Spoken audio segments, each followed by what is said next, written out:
ہم new world order کے خالق ہیں، ہم دنیا کی سپر پاور ہیں۔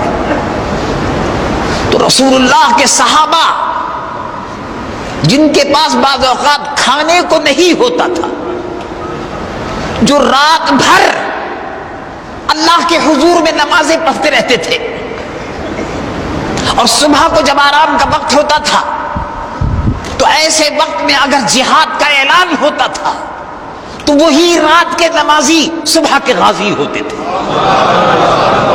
رات کے نمازی صبح کے غازی، یہ بھی رسول اللہ کی سنت ہے۔ ہم کو جاہل پیروں نے جو قرآن صحیح نہیں پڑھ سکتے، جن کو فرائض کی خبر نہیں، بے عمل اور ڈرپوک مولویوں نے اور جاہل پیروں نے ہم کو حلوے کھلا کر عیش و عشرت کی زندگی بسر کرنے کا عادی بنا کر، اور یہ کہ ہمارا سیاست سے کوئی تعلق نہیں ہے، آرام طلب بنا دیا۔ آرام طلب۔ اب کوئی عالم دین جہاد پر تقریر کرتا ہے، مسلمانوں کو رسول اللہ کے لائے ہوئے نظام کو نافذ کرنے کی بات کرتا ہے تو جاہل پیر بکواس کرتا ہے کہ یہ سیاسی بات کرتے ہیں۔ اچھا، اگر سیاسی بات ہے تو دیکھو، حضرت عمر منبر رسول پر رونق افروز ہے۔ کہ تم نے حدیث کا یہ واقعہ سنا ہے، روایت یقیناً سنا، تو سن لیجئے، یاد تازہ کیجئے۔ علماء کرام کتاب السنت پر عامل علماء کرام اس کو بیان کرتے رہتے ہیں، اور محدثین نے اپنی کتابوں میں اس کا ذکر کیا ہے۔ عمر منبر رسول پر ہیں، خطبہ دے رہے ہیں، خطبہ دیتے دیتے فرما رہے ہیں، یا ساریہ، یا ساریہ۔ یہ ساریہ سپہ سالار ہیں، 1200 میل دور ایران میں جنگ کر رہے ہیں۔ منبر رسول پر کھڑے ہو کر خطبے کے درمیان میں عمر فاروق کہہ رہے ہیں، یا ساریہ، یا ساریہ۔ کسی صحابی رسول اللہ نے کھڑے ہو کر نہیں کہا کہ منبر رسول پر مسلمانوں کی فوج کے سپہ سالار کو آپ آواز کیوں دے رہے ہیں، یہ سیاسی بات کیوں ہو رہی ہے۔ آج کا جاہل بکواس شروع کر دیتا ہے، عالموں کے منہ آتا ہے، کہتا ہے تم سیاسی بات کرتے ہو۔ یہ جاہلوں کا وتیرہ، دین سے بے خبر۔ رسول اللہ کے منبر پر عمر فاروق نے بیٹھ کر کہا، یا ساریۃ الجبل، اے ساریہ، مسلمان فوج کو لے کر پہاڑ کی اوٹ میں ہو جاؤ، پہاڑ کی اوٹ میں ہو جاؤ، جبل، پہاڑ کی اوٹ میں ہو جاؤ۔ اور اس کے بعد خطبہ جاری رہا۔ رسول اللہ کے کسی صحابی نے اعتراض نہیں کیا، نماز ختم ہو گئی۔ کسی صحابی نے عرض کیا کہ یا عمر امیر المؤمنین، ساریہ کہاں ہے؟ کہاں ایران میں ہے، مسلمان فوج گھر رہی تھی۔ سبحان اللہ، منبر رسول پر بیٹھ کر صحابی رسول اللہ عمر فاروق اگر 1200 میل دور دیکھ رہے ہیں تو بولو ان کے آقا مصطفیٰ کا عالم کیا ہوگا۔ اللہ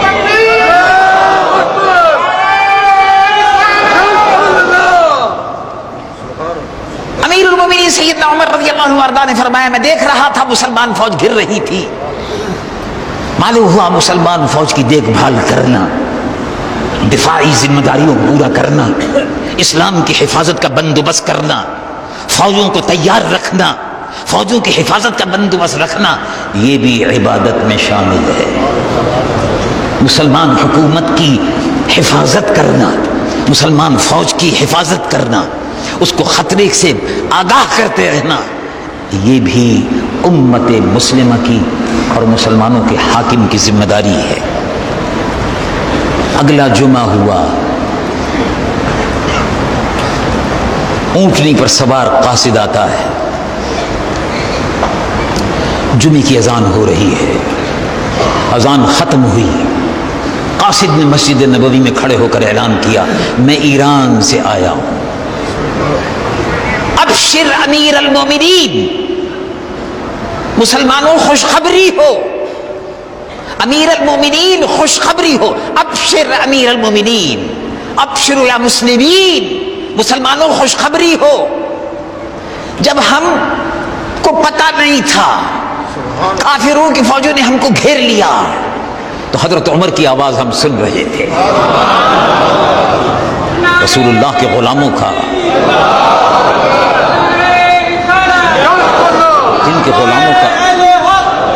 جن کے غلاموں کا یہ عالم ہے، غلاموں کے مرتبے سے آقا کا پتہ چلتا ہے، ان کی شان کا عالم کیا ہوگا۔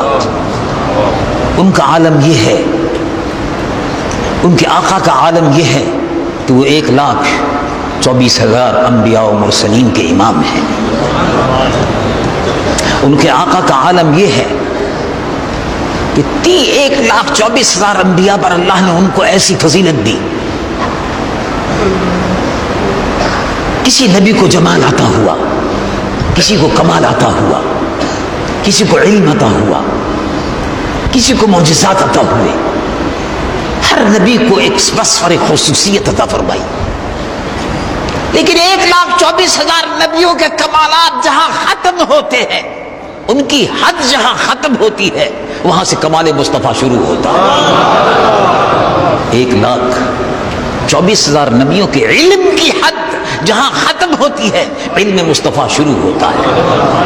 یہ سید العالمین محمد رسول اللہ، اب ان کے غلام منبر پر بیٹھ کر، منبر پر کھڑے ہو کر فرما رہے ہیں، یا ساریۃ الجبل، آواز پہنچ رہی تھی، ہم نے آواز سنی، مسلمان فوج کو پہاڑ کی اوٹ میں آپ کی ہدایت کے مطابق کر دیا۔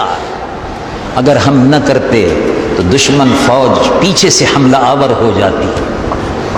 عمر فاروق دیکھ رہے تھے کہ کافروں کی فوج کی نقل و حرکت کیا ہے اور مسلمانوں کی فوج کی نقل و حرکت کو کہاں کرنا چاہیے۔ اللہ کے محبوب گودام کی چابی،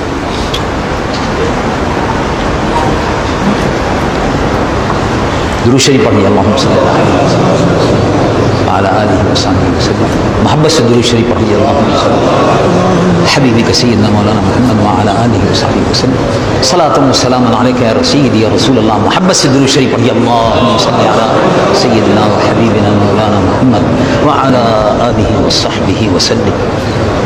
اللہ تبارک و تعالی جل جلالہ عما نوالہ نے مسلمانوں کو فرمایا کہ کسی کی کثرت پر فکر مت کرو۔ امریکہ بڑی طاقت ہو سکتا ہے، روس بھی بڑی طاقت ہو سکتا ہے، لیکن سب سے بڑی طاقت مالک الملک اللہ رب العالمین کی ہے۔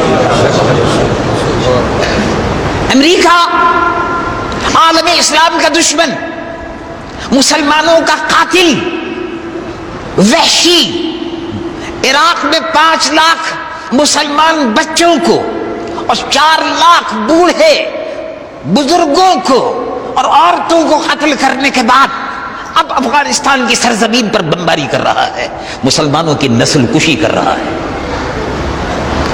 یہ امریکہ ہے۔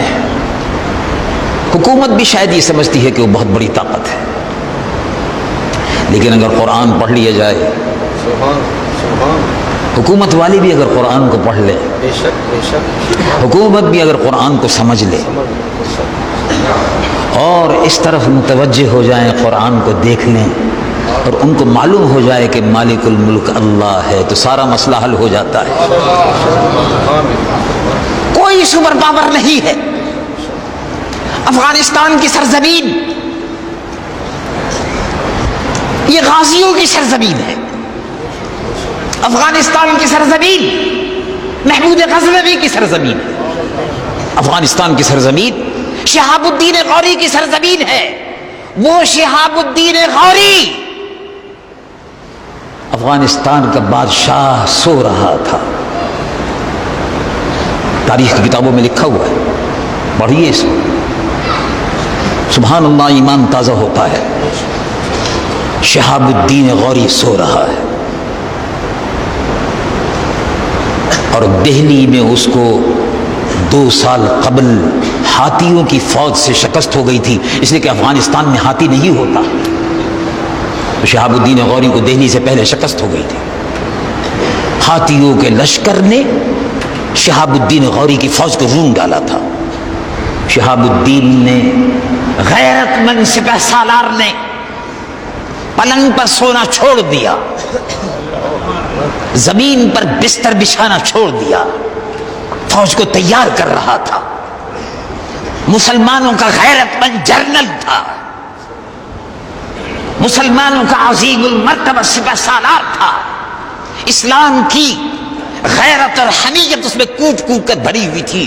سو رہا ہے, خواب میں دیکھتا ہے, صبح کو بیان کرتا ہے.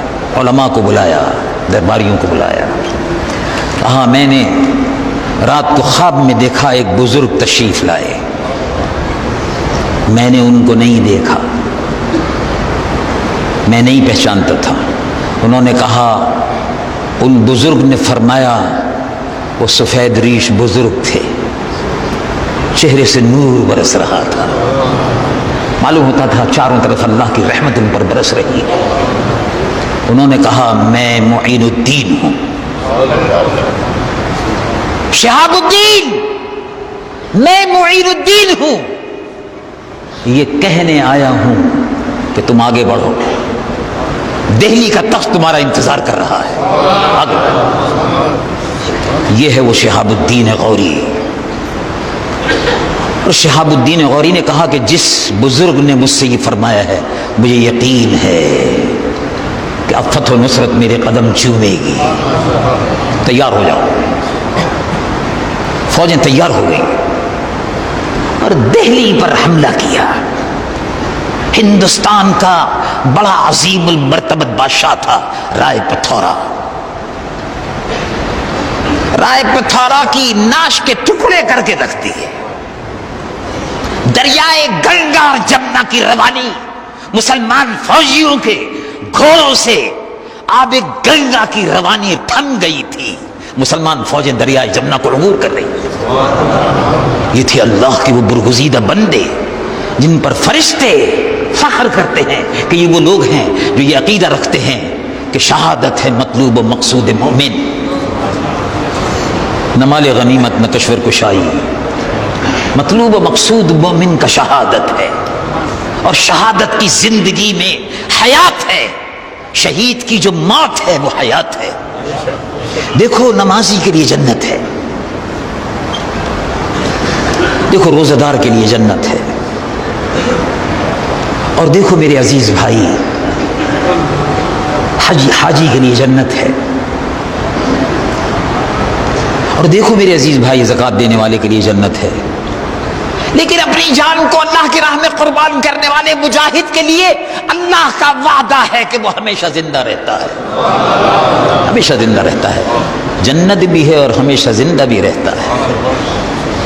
اور اسی لیے ان کو مردہ مت کہو. سبحان اللہ, قرآن کیا فرماتا ہے؟ رب العالمین جل جلالہ عما والو ارشاد فرماتا ہے بلا تقولوا لمن يقتل في سبيل الله اموات بل احیاء. شہید ہونے والے کو مردہ مت کہو, وہ زندہ ہے. اللہ اللہ, شہید تو امتی ہے.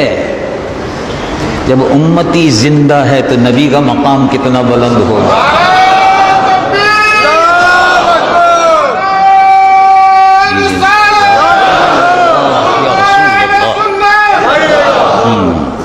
حضور پرنور سید العالمین محمد الرسول اللہ صلی اللہ علیہ وسلم کی امت کے مجاہد رسول اللہ کے دائیں اور بائیں اپنی جانوں کا نذرانہ پیش کرتے تھے.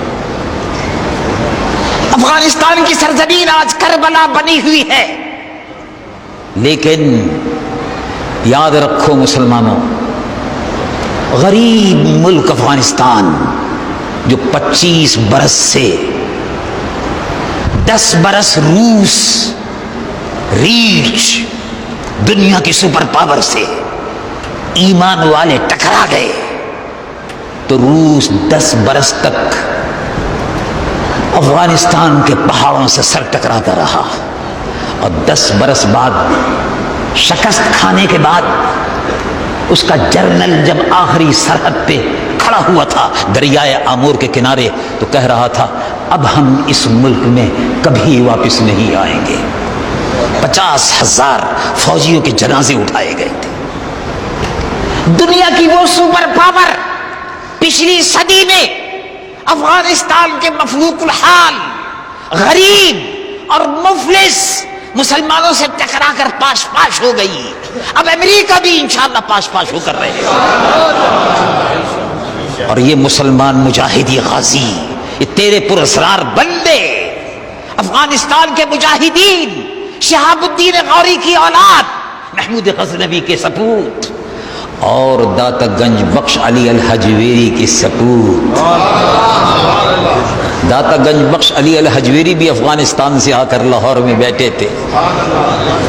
شہاب الدین غوری اور محمود غزنوی زمین فتح کرتے تھے اور داتا گنج بخش علی الحجویری دلوں کو فتح کرتے چلے جاتے۔ یہ اولیاء کرام سبحان اللہ، ان کے احسانات سے ہماری گردن جھکی ہوئی، ان کے واسطے سے اسلام ملا، ان بادشاہوں کے ذریعے سے زمین فتح ہوئی، آج پاکستان بن گیا۔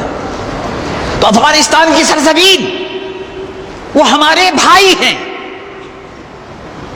رب العالمین جل جلالہ عمن والو، دیکھیے دین کا رشتہ ہے، بڑا مضبوط رشتہ ہے، اس رشتے کو ہم بھول گئے۔ ہم نے دین کے رشتے کے بجائے زبان کا رشتہ، سب خرافات ہے، لغویات۔ اسلام میں کوئی زبان کا رشتہ نہیں ہے۔ مرنے کے بعد سب کی زبان عربی ہو جاتی ہے، مرنے کے بعد سب کی زبان، پوچھ لیجئے کسی عالم سے مرنے کے بعد کون سی زبان بولے گا آدمی؟ مرنے کے بعد سب کی زبان خود بخود عربی ہو جاتی ہے۔ زبان کا رشتہ کوئی نہیں ہے، وطن کا رشتہ بھی کوئی نہیں ہے۔ کیا رشتہ ہے؟ رب العالمین جل جلالہ عمن والو ارشاد فرماتا ہے ان هذه امتکم امتا واحدہ وَأَنَا رَبُّكُمْ فَاعْبُدُونَ، یہ امت واحدہ ہے، لا الہ الا اللہ محمد رسول اللہ۔ پڑھیے محبت سے لا الہ الا اللہ محمد رسول اللہ صلی اللہ علیہ وسلم۔ رسول اللہ کے غلاموں کی فوج ہے۔ پاکستان کی سرزمین بھی یہ رسول اللہ کے غازیوں کی اور مجاہدوں کی زمین ہے، اور ہماری فوج بھی، میں اللہ رب العالمین سے دعا کرتا ہوں کہ اسی فوج میں انشاءاللہ محمود غزنوی اور شہاب الدین غوری پیدا ہوں گے، جو ہندوستان سے، امریکہ سے صلاح الدین ایوبی جیسا بدلہ لیں گے۔ امریکہ نے صلیبی جنگ کا چیلنج کیا ہے، مسلمانوں ہوشیار رہو، یہ دہشت گردی کے خلاف جنگ نہیں ہے، یہ اسلام اور مسلمانوں کے خلاف جنگ ہے۔ دہشت گردی کے خلاف اگر جنگ ہے تو بچے کیوں مر رہے ہیں؟ دہشت گردی کے خلاف اگر جنگ ہے تو عورتیں کیوں مر رہی ہیں؟ اگر دہشت گردی کے خلاف جنگ ہے تو اسکول اور اسپتال اور کالج کیوں تباہ کیے جا رہے ہیں؟ معلوم ہوا کہ دہشت گردی کے خلاف نہیں، اسلام اور مسلمانوں کی نسل کشی کے خلاف صلیبی قوتیں، عیسائی اور یہودی مل کر آ گئے ہیں۔ اور اللہ تبارک و تعالی حکومت کو بھی توفیق عطا فرمائے کہ حکومت دیکھے، گمراہ نہ ہو، اللہ کے پیغام کو سمجھے، اللہ کے حکم کو مانے، اسی میں بھلائی ہے۔ اللہ کیا حکم فرماتا ہے؟ رب العالمین جل جلالہ عمن والو ارشاد فرماتا ہے یا ایھا الذین آمنوا لا تتخذوا اليهود والنصارى اولیاء بعضهم اولیاء بعض، ایمان والو عیسائیوں اور یہودیوں کو دوست مت بناؤ، ایمان والو تمہارے بدترین دشمن کون ہیں؟ سبحان اللہ، فورن پالیسی بتا رہے ہیں رب العالمین کہ مسلمانوں تمہارا دشمن کون ہے، تمہارا دوست کون ہے، تمہارا دوست کون ہے؟ رب العالمین جل جلالہ عمن والو ارشاد فرماتا ہے انما ولیکم اللہ ورسولہ والذین آمنوا، تمہارا دوست اللہ ہے،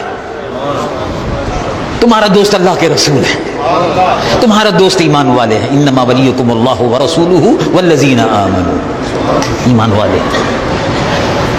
اور ہم کو حکم دیا کہ تم بہترین امت ہو، خیر امت، کنتم خیر امت، تم بہترین امت ہو. اللہ نے تم کو دین کی سربلندی کے لیے چن لیا ہے. چنانچہ قرآن فرماتا ہے، قرآن آپ سے مخاطب ہے، مجھ سے مخاطب ہے، ہم سب سے مخاطب ہے، ایمان والوں سے مخاطب ہے. رب العالمین جل جلالہ ارشاد فرماتا ہے